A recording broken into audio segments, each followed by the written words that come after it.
Hello, this is Carly Eichhorn, and today I'll be discussing my new directions project for COM 523. Today I will be having a conversation about 5 ways to handle receiving criticism. To kick us off, I'll start with a disclaimer that research has proven people do not like receiving criticism or feedback. However, no matter how long someone has worked, how hard they've tried at a project, and how successful they've been, there's really no point in which someone can stop self-improving. There are so many benefits of receiving feedback that when one can step away from their hatred of receiving criticism, they can actually start to understand the purpose of feedback and how important it is to self-improve. So today, I'll be discussing 5 different ways to help others manage criticism. These will be discussed from least significant to most significant and will include listening carefully, becoming self-aware, asking for more questions and information, viewing feedback as a positive failure, and staying calm. The first way I recommend to become better at receiving feedback is to listen carefully. Now, there's a lot of research that supports that one should listen carefully when hearing feedback or hearing criticism about themselves. So to start with the research, Berge, Scott, and McAvery in 2007 recommended that when being criticized, one should always listen to critiques knowing that the feedback is meant to be helpful and constructive. Usually, critiques are not said with malicious intent, but instead said to help others self-improve. Additionally, this research went on to say that one should always have an optimistic mindset and listen to understand the feedback. One should never be listening to respond, but instead listening to hear what is being said and fully comprehend the ways in which they can improve. Additional research done by Lindsay in 2019 states that one should always avoid their first gut-wrenching reactions when hearing criticism.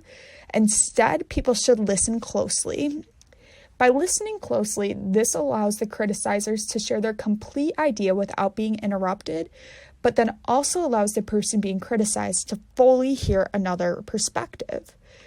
And this research goes on to say that when an individual is sharing feedback, the person being critiqued should repeat back to what has been said so there's a clear understanding what has been critiqued. When someone's repeating back information, you know that what's being said is also what's being heard and that there is a shared meaning of the context in the conversation. The second step I can provide to others about responding to criticism well is to self-assess. Often, when receiving feedback and criticism, people aren't willing to confront their feelings that this makes them nervous.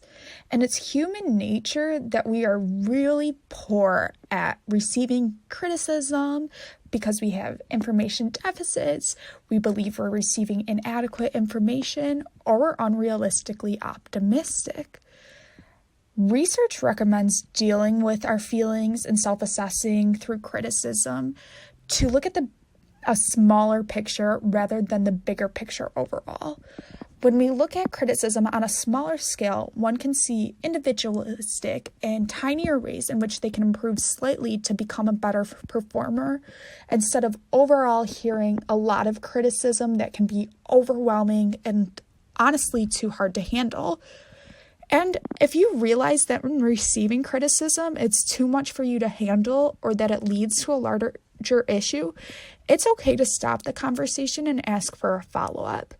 By giving time between the criticism and the follow-up, this allows for you as the person being criticized to process the feedback, seek advice from others, think about different solutions, and think about more questions to ask when having that follow-up. There are many beneficial qualities that come from self-assessing, and Stone and Heen in 2014 provided some research for this, stating that qualities such as intelligence, performance, leadership, confidence, compassion, creativity, and collaboration are qualities that can come out of self-assessing while being evaluated and receiving feedback. Another recommendation I have for those looking to improve the way they receive criticism and feedback is to ask more questions and to ask for more information. Research done by Hacker in 2003 states that when being criticized, people should always ask those open-ended questions, including those typical who, what, where, why, when, how questions to get more clarifying information. And research done by Lindsay in 2019 supports this statement by saying that you should always say clarifying statements when receiving criticism. These statements can be someone looking for concrete solutions to address the feedback. They can help someone understand if the criticism is an isolated issue, and can help the criticism be not a dispute, but instead a conversation that's very productive. And additional research also goes on to say that asking for specifics and asking how certain behaviors impact others when restating what a criticizer says is really beneficial for understanding that clear understanding through feedback. And this was said by Deering in 1993. So what all this research is really saying, and I know it's a lot to decompress, is that there's so many benefits to asking for more questions and more information when being criticized. By asking these more in-depth questions and asking for clarifying information, this allows you as the person who's being criticized to learn and grow more effectively through the feedback that is being given. The next step in learning how to handle taking criticism well is to see feedback as a productive failure. Research done by Butler and Winnie in 1995 recommends that people being criticized should have an open mindset. By having an open mindset, research has proven that people are better at adjusting to new tactics and strategies, are more likely to obtain their goals, adapt to new skills and protocols faster, and are even more likely to be innovative with setting new ideas and procedures. This research is supported by other research done by Fong, Scheller, Williamson, Williams, Warner, Lin, and Kim in 2018.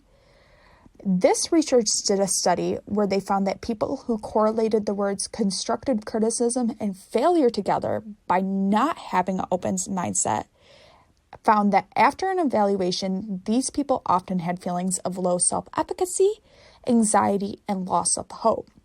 However, on the other side, when people went into evaluation with an optimistic outlook and correlated the words constructive criticism and improvement together, after an evaluation, those individuals being criticized often felt motivated to think, to learn, and to create differently.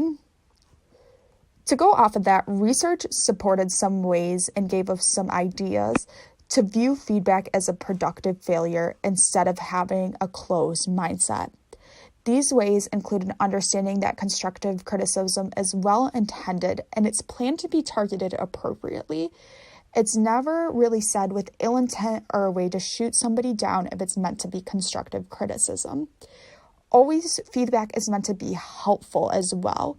So by viewing feedback as a productive failure, one can really learn and reap the benefits that criticism is supposed to give off to individuals. The fifth, the final, and the most significant skill one must possess when receiving criticism is to stay calm. Staying calm relates to all of the other steps that we discussed today in order to manage receiving feedback well. One simply cannot listen carefully or be self-aware, ask more questions, and view feedback as a productive failure without staying calm. Research done by Berge, Scott, and McAvery in 2007 said that by staying calm, often one can diffuse situations where criticism gets a little bit intense and can be uncomfortable for both parties. Additional research done by Lindsay in 2019 says that when one is being criticized, one should not indulge in their first reactions, but instead remain calm and try to avoid reacting at all. When one remains calm and does not react, it's easier for everyone to process what is happening and what is being said. However, this is not a very easy thing to do because it additionally involves nonverbal communication of not reacting. This involves not furrowing your eyebrows or making facial expressions or crossing your arms that state that you're not happy with the criticism being given. You should always stay calm and try to avoid reacting negatively to that criticism. I'd like to wrap up everything we discussed today by stating that being criticized and receiving feedback is hard. It's always a difficult conversation to have when you are the one being criticized. However, research has told us that we can always improve on our skills to manage feedback. Research also provided many suggestions with us on how to improve our skills of receiving feedback. These skills included listening carefully, self-assessing, asking more questions and for more information, viewing feedback as a productive failure, and staying calm. All of these suggestions have plenty of benefits to receiving criticism and feedback.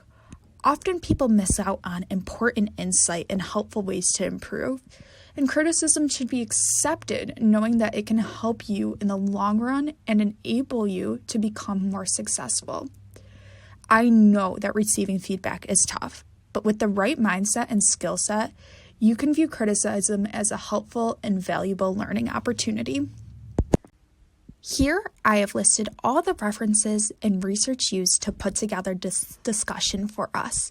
I'd like to thank you for tuning in and listening with me today.